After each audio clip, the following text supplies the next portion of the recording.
Hello, everyone, and welcome to this brief debrief of today's Partnering Partnership peer conversation, which was on thinking and operating strategically. The subtitle mentioned tools and tips for delivering strategy, and I really felt that it was a heck of a rich conversation from both network members and speakers, talking about some of the blockers, the barriers, the difficulties of getting to that strategic space, how you can do that, how you can achieve it, and what can really make the difference if you do.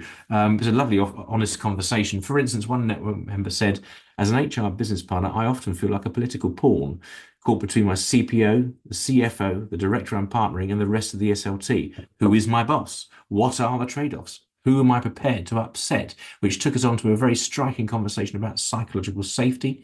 One of the CPOs who was speaking was saying, if I don't feel psychologically safe enough to challenge, I'm done as a CPO. I have to have that role and fulfill that role. And it's similar for HRBPs too. So if you don't feel safe as an HRBP to challenge within your organization, what are your leaders doing to support you in that? Because they must bear the brunt of the responsibility as well as you taking that responsibility. So I thought that was pretty powerful. She also added, often as an HRBP, you can be put in the position of being a messenger in the middle.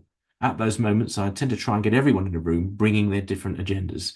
When you do that, though, she added, always bring what you think too as an HRBP into the room, so it's a well-rounded conversation. So there was two implications there, it seemed to me. One was, as an HRBP, it's not your job to keep the peace. It might be to bring people together, but not necessarily to keep the peace. And secondly, it's not a well-rounded conversation, was the other implication, if the HRBP isn't bringing their input into it, which I thought was great.